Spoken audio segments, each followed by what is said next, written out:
Welcome back. You're listening to Agriculture Today, and we've a few moments set aside for you hog producers who may be leaning on a specific feedstuff that you need to know as much as you can about, and we'll explain in a moment as we refer to distillers dried grains with solubles, or DDGS. Joining us is Bob Goodband, swine nutritionist at Kansas State University. Give us a bit of history here, if you would, Bob, on how DDGs have been used in pork growth and finishing, right? Yes, that's right, Eric. For a long time, we've been using dried distillers grains with solubles in swine diets. We use them in gestation diets, a little bit in lactation diets, a little bit in nursery diets, but a lot in grow finish diets. And it's been relatively economical. A few years ago, it was about 70% the price of corn. Today it's about the same, maybe just a little bit over the price of corn. When it was 70% the value of corn, we could save a lot of money. We could save $6 to $8 a pig. Where it is now, we're probably looking at about $1.50, maybe $2 per pig savings. So it's a great ingredient, and we use it widely in swine diets, and we've been doing that now for a few years. There are things about DDGs that producers need to be aware of, and in fact, some changes in the processing of this feedstuff. First of all, this revolves around the oil content of the feedstuff. That's right, Eric. Traditionally, dried distillers grains has contained about 10, maybe 11% oil or fat. And what the ethanol plants are doing now is, because the value of corn oil is so high, that they're separating some of the oil out from the distillers and making a byproduct that contains anywhere from 4 to 8% oil. And so we need to be aware of that, particularly in swine diets, because as they take out the oil, they take out the energy for pigs. It's great material for cattle because the oil upsets the rumen, and it's super for cattle feed. It's just not as good for pigs.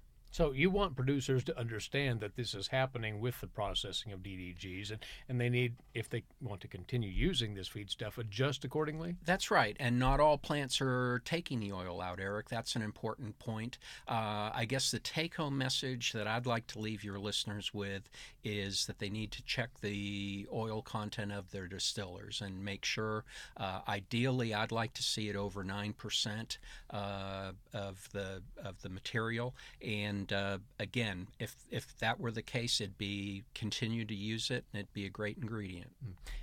If for whatever reason, for logistical purposes, if a producer is near an ethanol plant, would like to continue using DDGs, but the oil content, like you say, has been pared back, can they still use that feedstuff and through some management technique, an additive, a supplement, whatever, continue to make it a workable part of their rations?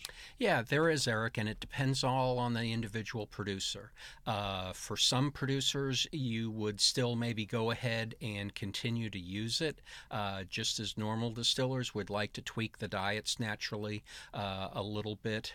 But if a producer has time in their finishing barns to maintain the weight on their pigs, because they'll grow a little bit slower, but if you have some extra days in your finishing facility to account for the slower growth and still maintain your ideal market weight, that's certainly an option. So that would be the first option, not to do anything or just tweak the diets.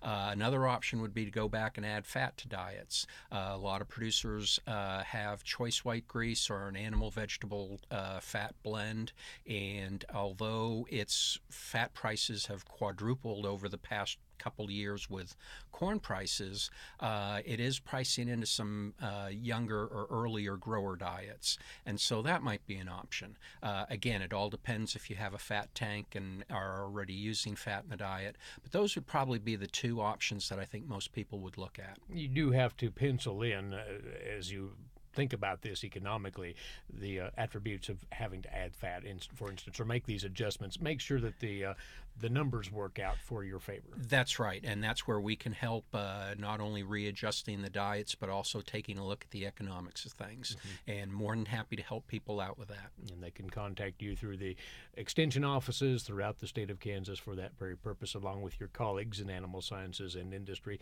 It doesn't seem that the ethanol industry will shift back to a higher oil content in their DDGs, though. Is that at all in the offing? I honestly don't know, Eric. Some people have talked about doing that, but again, it all relates to the value of the corn oil, and so that's a question I really couldn't answer. Yeah. It may. But you do want producers, though, if they're going to stick with DDGs as a routine part of their rations, to know what the market value is because of this decline in oil content and pay accordingly and price these feedstuffs as they should be. That's right, Eric. And the big thing for your listeners, like any ingredient in a quality control program that you're using to feed pigs, we encourage people to go ahead and test the material. There are lots of local labs that can do that, and I'd be particularly interested in the oil content, and that would help establish a feeding value relative to corn,